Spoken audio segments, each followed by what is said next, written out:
সালামু আলাইকুম। এখানে কিছু সূক্ষ্ম বিষয় আছে, যেমন লেফট হার্ট ফেলিউর। এটা যদি অ্যাকিউট লেফট হার্ট ফেলিউর হয়, যেটাকে আমরা এএলভিএফ বলি, তাই না, অ্যাকিউট লেফট ভেন্ট্রিকুলার ফেলিউর, সেই ক্ষেত্রে পেশেন্টের ব্রেথলেসনেস হবে ডিউ টু পালমোনারি অ্যালভিউলার এডিমার কারণে। আর যদি এটা ক্রনিক লেফট হার্ট ফেলিউর হয়, তাহলে ক্রনিক লেফট হার্ট ফেলিউরে যেটা হয় যে এখানে অ্যালভিউলার এডিমা ডেভেলপ করে না, এখানে যেটা হয় পালমোনারি ভেনাস কনজেশন হয়, সেটার থেকে একটা ব্রেথলেসনেস হতে পারে। অথবা হচ্ছে ক্রনিক লেফট হার্ট ফেলিউরে যেটা হয় পেশেন্টের কার্ডিয়াক আউটপুট কমে যায়। এই লো কার্ডিয়াক আউটপুটের কারণে পেশেন্ট যখন এক্সারসাইজ করতে যাবে, হাঁটাহাঁটি করবে, এক্সারশনে যাবে, তখন তার এই লো কার্ডিয়াক আউটপুটের কারণে পেশেন্টের একটা পুয়ার ইফোর্ট ইনটলারেন্স দেখা দিবে। এই যে ইফোর্ট ইনটলারেন্স, এটাকে অনেক সময় পেশেন্ট আমাদের কাছে ব্রেথলেসনেস হিসেবে কমপ্লেন করে। যেমন বলবে আমি হাঁটতে পারি না, হাঁটতে গেলে মনে হয় দম ফুরিয়ে আসছে, নিঃশ্বাস ছোট হয়ে আসছে। এটা আসলে বেসিক্যালি টিপিক্যাল ব্রেথলেসনেস না, ইট ইজ ইফোর্ট ইনটলারেন্স। ঠিক আছে, এই বিষয়টা আগে ক্লিয়ার করতে হবে।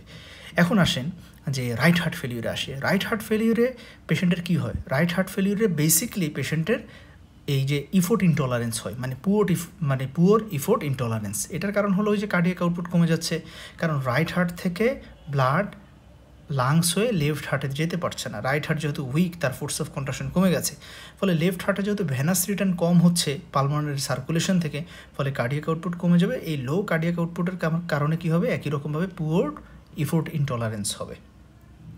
ঠিক আছে, তো এই হচ্ছে আমাদের বিষয়টা। আরেকটা হলো যে রাইট হার্ট ফেলিউরে যখন এটা আরও অ্যাগ্রাভেট করবে, সিভিয়ার হয়ে যাবে, তখন পেশেন্টের কি ডেভেলপ করবে? বাইল্যাটারাল প্লুরাল এফিউশন ডেভেলপ করবে, অ্যাসাইটিস ডেভেলপ করবে, হেপাটোমেগালি ডেভেলপ করবে। এগুলোর কারণে তখন লাংস কী করবে? তার যে এই এক্সপানশন ক্যাপাসিটি, এটা কমে যাবে, লাংস এক্সপান্ড করতে পারছে না। সেই জায়গা থেকে তখন পেশেন্টের কী হতে পারে? ব্রেথলেসনেস ডেভেলপ করতে পারে। যেহেতু তার তখন ব্রিদিং ইফোর্ট বেড়ে যাবে, লাংস যেহেতু এক্সপান্ড করতে পারছে না, চারপাশ থেকে তাকে পানি ঘিরে রাখছে, একদিকে প্লুরাল ক্যাভিটি প্লুরাল ইফিউশনের মাধ্যমে, আরেকদিকে আপনার অ্যাবডোমিনাল ক্যাভিটি অ্যাসাইটিসের কারণে, হেপাটোমেগালি, এই থেকেও কী হতে পারে?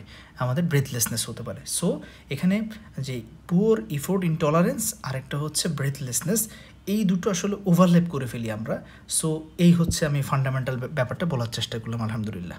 আরেকটা ব্যাপার একটু খেয়াল রাখতে হবে যে ব্রেথলেসনেস এটা হাইপোক্সিয়ার সাথে হতে পারে, আবার উইদাউট হাইপোক্সিয়াও হতে পারে। অর্থাৎ পেশেন্ট বলছে তার শ্বাসকষ্ট হচ্ছে, কিন্তু স্যাচুরেশন আপনি দেখলেন যে 98%, 99%, এটাও হতে পারে। এবং এটাই কমনলি হয় ক্রনিক হার্ট ফেলিউরে। পেশেন্টের যতই শ্বাসকষ্ট লাগুক, দেখবেন স্যাচুরেশন ভালো আছে। তাহলে এটা কেন হচ্ছে? এই এতক্ষণ যে কথাগুলো বললাম, low cardiac output, poor effort intolerance, তাই না, পালমোনারি ভেনাস কনজেশন, এগুলোর কারণে হচ্ছে।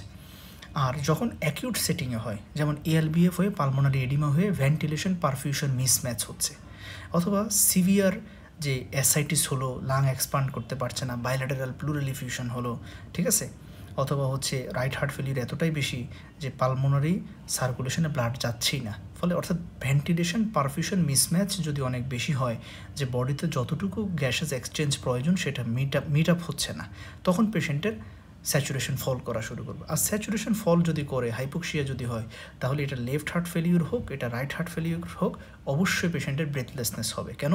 কারণ হাইপোক্সিয়া হলেই আমাদের যে সেন্ট্রাল ক্যামোরিসেপ্টর আছে, পেরিফেরাল ক্যামোরিসেপ্টর আছে, এরা ট্রিগার্ড হবে, অ্যাক্টিভেটেড হবে, এবং ওরা আমাদের কী করবে? ব্রেথলেসনেসের সেন্সেশন তৈরি করবে। এই হচ্ছে আলহামদুলিল্লাহ ব্যাপারটা। আশা করি এখন ক্লিয়ার।